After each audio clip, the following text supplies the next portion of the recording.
Got What you. up? Got you. Good to see you. You too. So let me put the topic and pin it so that if people join in, they don't think we're just talking about getting your groove on. All up in my business. Hey, Emma.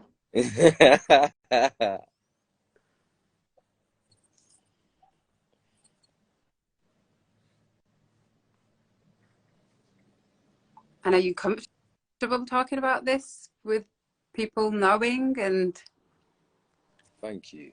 Yeah, I'm gonna preface everything now. So, yeah, um,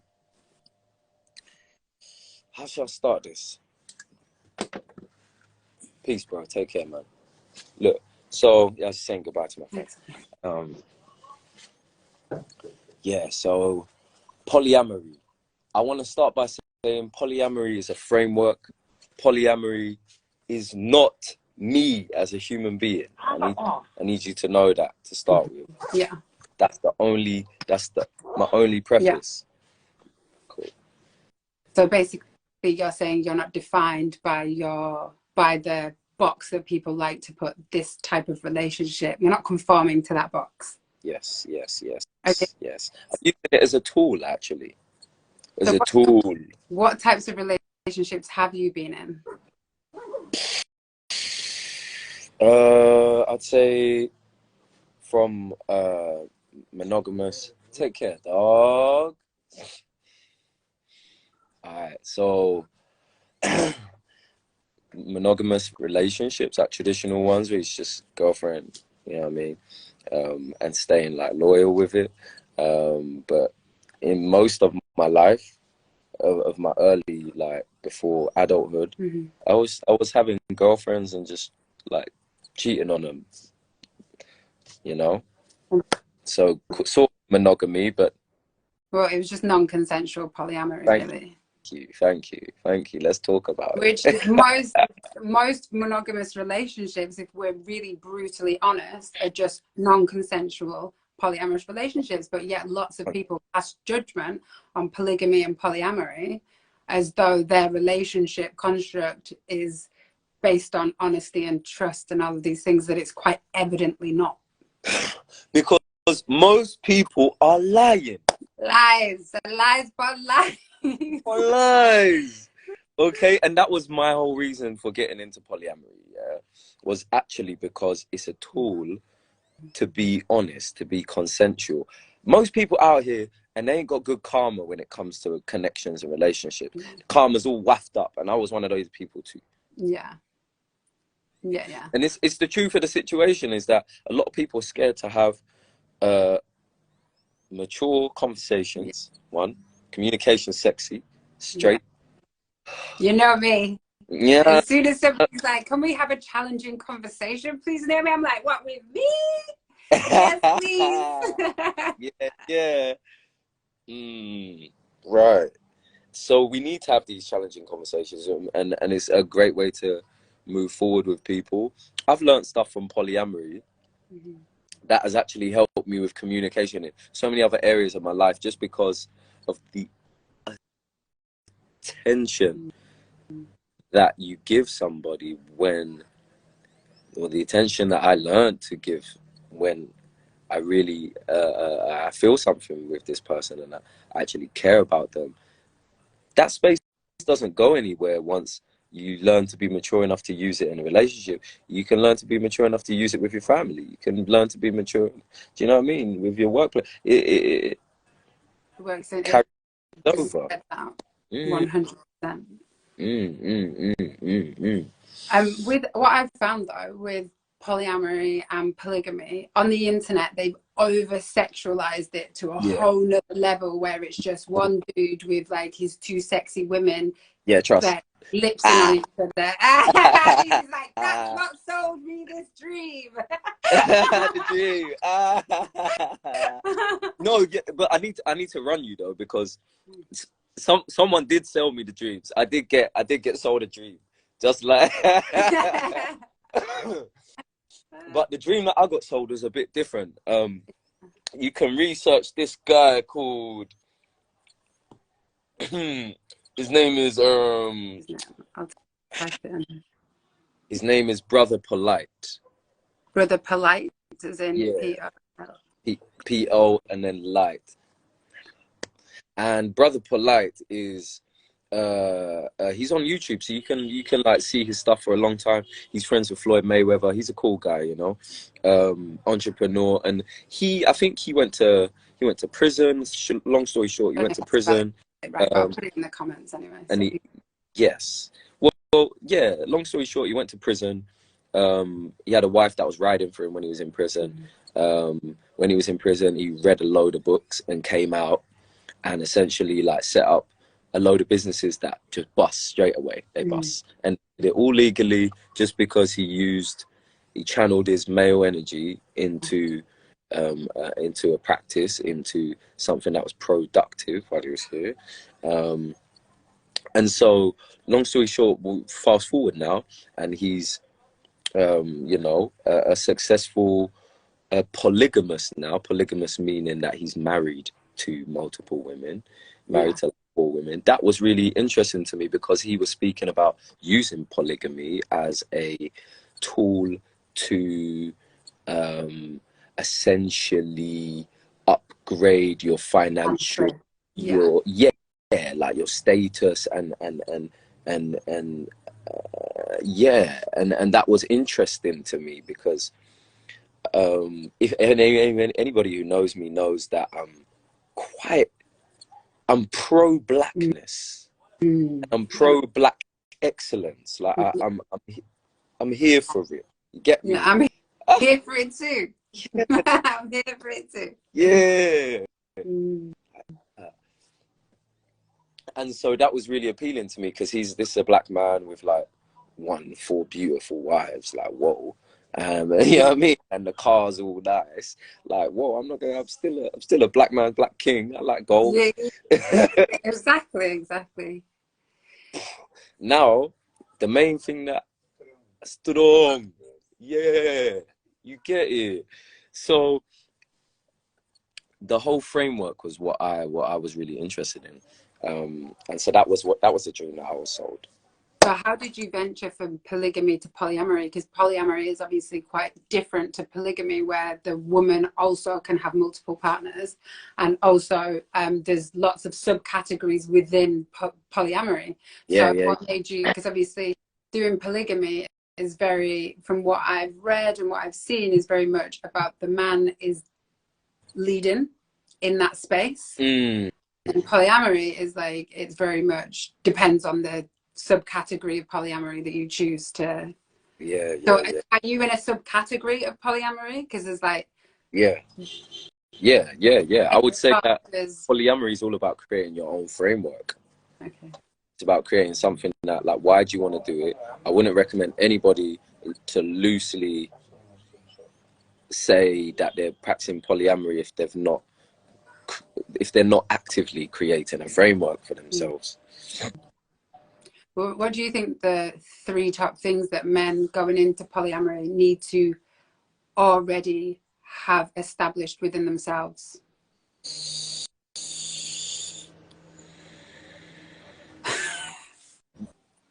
We said it already. You gotta have good communication. Yeah. You gotta, or at least you don't have to have great communication. You just have to be open to have conversations, like, and challenging ones at that. Yeah, and that's correct. Yeah. So let's start there.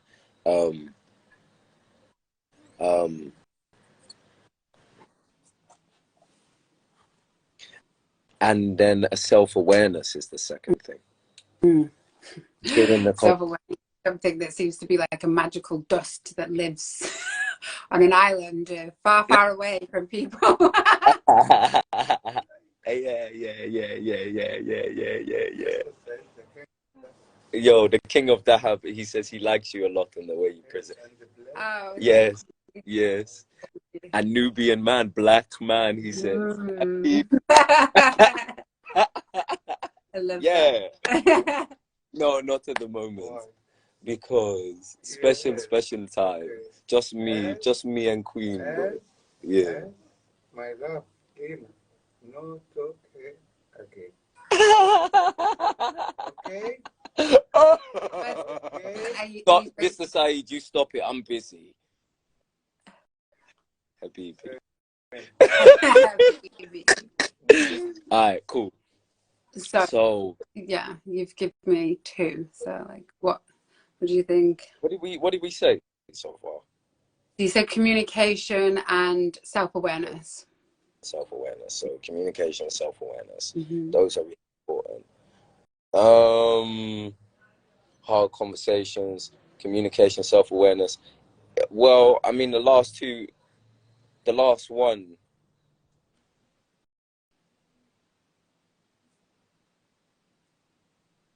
I mean, you gotta listen to what she's saying in the bedroom.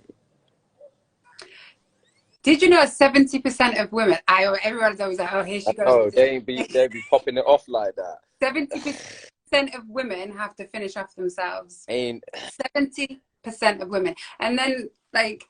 But I also think it's twofolds to that, because I do feel that education needs to happen for young women to feel safe enough to communicate what they need. Yeah. And young men need to understand it's not a race to the finish line. Yes. I tell this to brothers all the time. Yeah. And I think the thing that with the logical male mind that happens is that essentially women fluctuate quite a lot, like and that's I wouldn't say, in my perspective, the way that I deal with my things is that my thing is that's not a problem for me, just because of the way I am. Yeah. I like fluctuation, but I think that what our men need to learn is that when a woman says no, respect it. When a woman says no, it doesn't mean no forever. It means no for now. Because that no can totally change, bro. Yeah, it can. That no can be a yes in a minute, bro. That no. Because they say there's like different levels to, not different levels to no, because if she says no in the moment, then obviously, but at the same time, like you said, it could be something has made her feel a certain way in that moment, but then she goes off and does something, and then she comes back and she's feeling cute and sexy, and then all of a sudden she wants it. So like you said, it's like, yeah, because I've said no, and then about 10 minutes later I'm like, oh, actually do that thing that you're asking me you wanted to do. Right. Yeah. But I'm sure that if the man is not self-aware and doesn't have good communication skills, and he's not sensitive to your energy, then he's not going to pick up the yes when you are here for it. No. But if he's present and he also has just like not got any burden on his heart that you said no to him a minute ago. Yeah. He's okay with like you expressing your no's, and he respects them. But when the yes comes around, he's going to be there for it. Exactly. Yeah. And his ego is not going to be like, well, you didn't want it 10 minutes ago, so I ain't giving you now. You know what I'm saying? Let it be magical all the time. Do you think polyamory and polygamy would be a better option for modern women? Because I'm obviously going on podcasts and they keep bringing up that modern women, we can't be traditional, blah, blah, blah. Well, how do we expect women to be traditional in a modern world? One, because we're raised by modern women and men, and then also the next generation will also be raised by modern humans. So do you think polyamory and polygamy, if it's taught from a young age, would be a better thing for society, especially to tackle this single mother society that we've seemed to have, like, feminism has pushed us into off the cliff? I'm like, they sold us a dream, and now we're stuck here doing both the man's job and the woman's job. How does that even make sense? Who thought that was a good idea? But yeah. Well, I mean, firstly, like, hold tight and big up all the single mamas. Let's start there. Let's start there. We love you. Thank you. It's received. So, what's your question? I spoke a lot after the question. So the question is, do you think that polyamory and polygamy would be better for modern women and men if it was taught from the start, instead of pushing this dream of monogamy when everyone's just cheating on each other anyway? Yeah. Then we'd be telling the truth as a collective. Yeah. We'd be telling, because cheating happens from early. Cheating happens from early.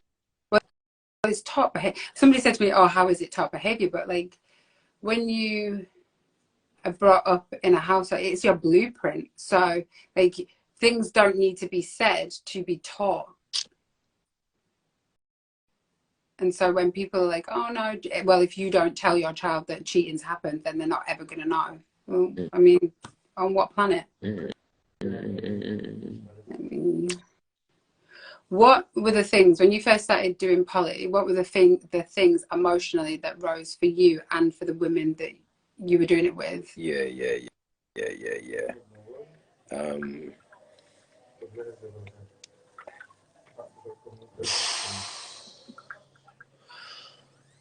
It took me a while to get into the swing of things, you know.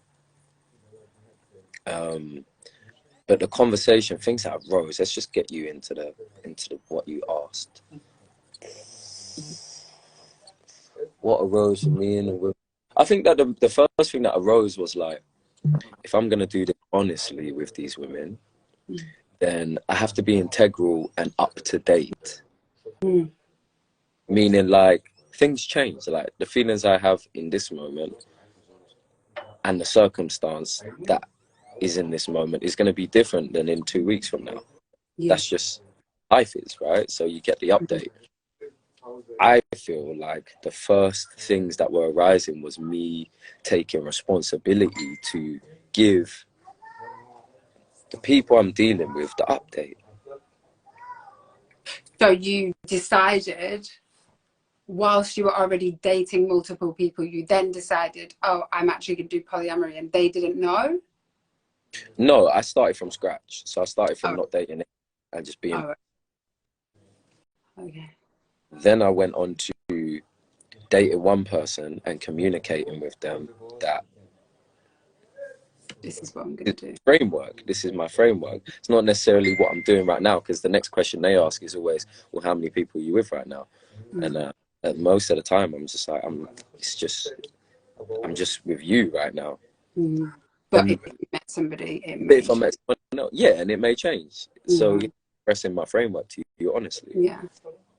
So did you have just like, do you have it like a pecking order? Like, do you have one main like person who is your person, and then you have like other people that understand that she's your main partner, or is it just like they're all have an equal space? I think that's like that is a situation that at some point I'm looking for sure. Right now, no, that's not. I don't have a main. Do you think it would be an age determined thing? So like when you're in a position to maybe start having children, and you would then have a main, and then... Well, most certainly at that point, yeah. And how will it work when you do have children? Will your children know all of your partners, or will like, how does that work in polyamory when you have children? I don't have children, so let's start there. How do you feel? How do you project it will look for you? How do I project it will look for me? How do I feel it will look? I'll give you two examples, yeah?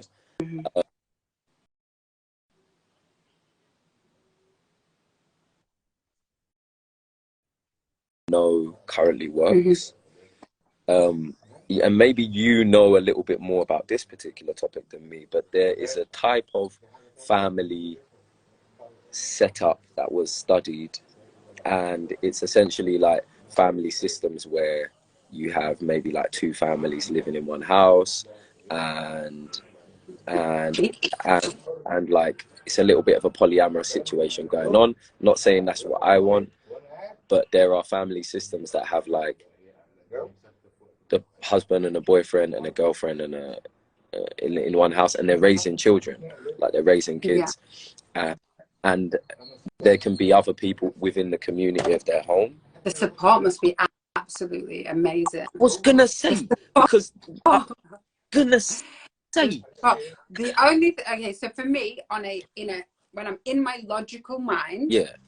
and there's zero feeling attached to it, it makes sense. Yes. But I know when I love you, I'm not gonna want to live in the house with the woman that you're also getting into with. Like, Look. That may like, be the case. That may be the case. And in the ideal situation, you would just express that, and then we can make it work. but then what if you're spending more time in her room than my room? Like, I would just be like, who says everybody need? Who says about rooms? Getting hot What, just even if thinking about it. if you ain't happy about it, I'm a successful man. Let's go out. Yeah. Let's go stay somewhere. Yeah. Okay, that makes sense. Yeah. Man. I hear that. I mean, okay, so here's the thing is most of my relationships I've been cheated on. So it's like what is it in us that stops us from getting past that point of like being like, okay, I know that this happens anyway. Why can't I freely be like, I know it's happening and I know this person still loves me. Like, why can't we why is it such a struggle for women to get past that part? What, the part of like trusting someone again? I don't think it's trust. I think it's just jealousy, isn't it? I don't know. You tell me. Little feminine egos are like, fuck that, he's mine. Like, yeah. Share my man. The boy is mine. Yeah, like, and then does he buy us the same gift? Like, I would just think too much about it. I'd be like, but once you're in it and you're in the space with a genuine masculine presence, it's a different response that you get. It's a whole different response that you would naturally want to give. Yeah, I hear that, and I guess it's your inner child in the whole abandonment space of like, that's why we want to hold tight to our relationships, our partners, in the intimacy space, because we don't want to share that because of our childhood wounds. So you can see that, but it's like, that's real. Yeah, that's real. Let me see if I've got any more questions that I wanted to ask. Oh, I was going to ask, why do you think monogamy's become less favorable amongst the younger generation? Disney be selling dreams out here. Disney be selling dreams. Oh, new world, new fantastic point of view. It's like, no. Yeah.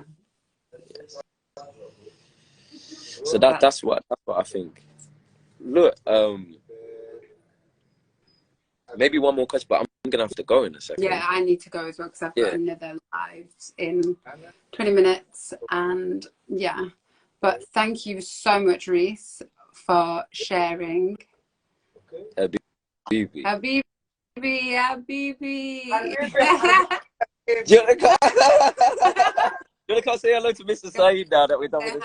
Come. This is come. Mr. Saeed is the king of dab. Hello, Habibi. Lamuri. Yeah. Yes.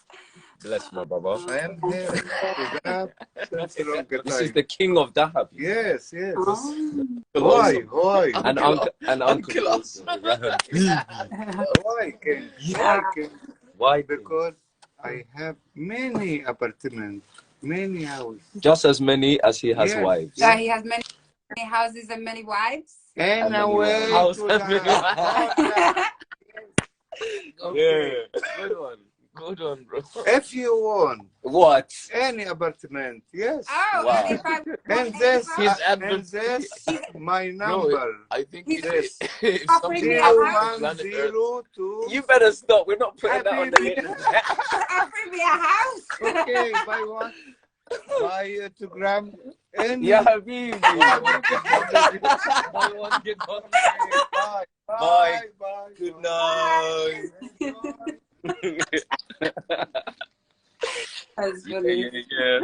Okay. Oh, Nene, I love you so I love much. you I'm really proud of you. so much. Yeah. I'm proud of you too, living in the sunshine whilst I'm here looking rather pasty. So thank you for bringing your golden beauty to the camera. Come over here. We want you here. I know. I've got plans in May. When you see me in May, you're gonna be like, "Who is this girl?" Whoa, whoa, whoa, whoa. Whoa, whoa. We love it. We love it. We love it. But I'll see you soon, I'm sure. Love you. Bye. Bye. Bye.